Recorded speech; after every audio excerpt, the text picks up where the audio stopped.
Welcome to Nasdaq Trade Talks. I'm Jill Malandrino, global markets reporter at Nasdaq. Joining me to discuss defined ETFs and the Innovator Nasdaq-100 Power Buffer ETF is Graham Day, Vice President of Product and Research at Innovator ETFs. Graham, it's great to have you back with us on Trade Talks. Welcome. Jill, it's great to be here. Thank you. Tell us about Innovator ETFs and defined ETFs in general. Yeah, so Jill, the defined outcome ETFs are a space that we pioneered back in 2018, and we've extended this lineup into the Nasdaq-100. And the defined outcome ETFs are very simple. They provide one-to-one exposure to a well-known benchmark index like the Nasdaq-100 up to a cap. And in exchange for that cap, they provide a downside buffer of 15% over 1 year. And so it's really a very simple way to gain access to the equity markets, but have a known downside buffer that can help clients sleep easier at night. So Graham, let's talk about the Nasdaq-100 Power Buffer ETF specifically. What does this fund seek to do, and how can investors use this type of product? Is it designed to be a longer term type of investment or something that you could trade in and out of? Yeah, we think that it's a longer term investment, but it's also something that people can use tactically.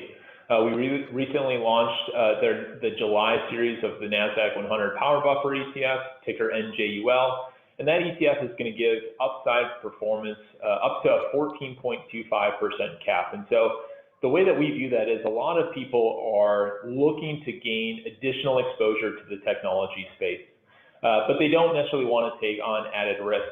Tech, like the broader market, is almost back to all-time highs.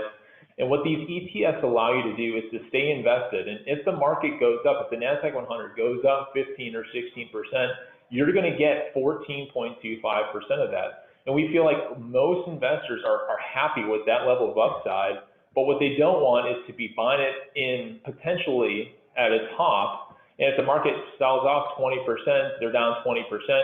That's where these ETFs add their value, where you have a known 15% buffer. So if the market is down 20%, Nasdaq-100 down, you would only be down 5%.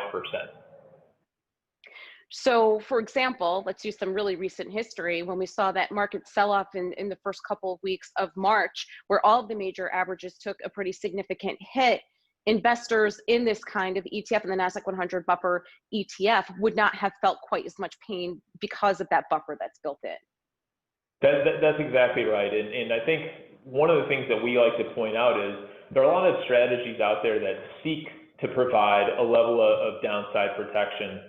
But unless you have a built-in buffer, you just don't know if the strategy is going to deliver what you hope it would do for you. And I think that was highlighted here in 2020, where strategies like low volatility or min-vol didn't really provide that level of protection that investors had grown accustomed to. But our ETFs did, and that's because they have a 15% built-in buffer.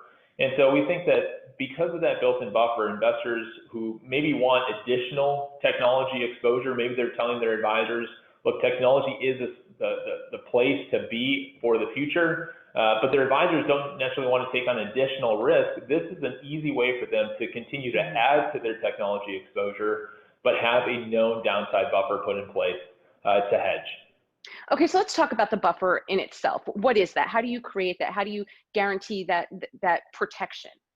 Yeah, so it's really simple. And the way that we explain this to advisors is we use options to create this payoff. Now, options, some people will think, wow, that already sounds complicated.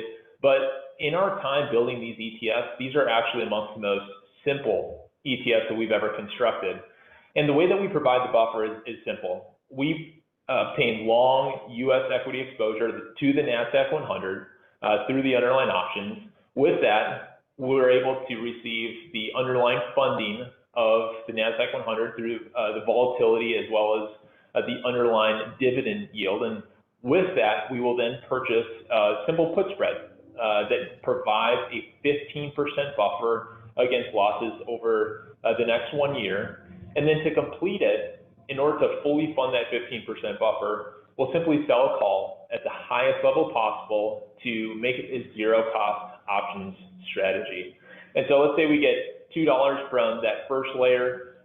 we spend $3 on that 15% buffer, we need to come up with an extra $1 to make it a zero cost option strategy. In the case of NJUL, the July series ETF that we just launched, we would sell a call at 14.25%, and that's what sets the cap for the 1 year outcome period.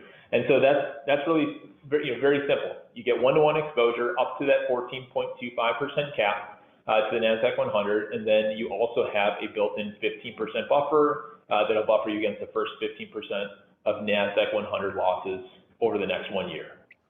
Yep, you can certainly see why this would be valuable for investment advisors. Graham, it's great to have you with us on Trade Talks. Thanks so much for joining. Thanks a lot, Jill. And thanks for joining me. I'm Jill Malandrino, Global Markets Reporter at Nasdaq.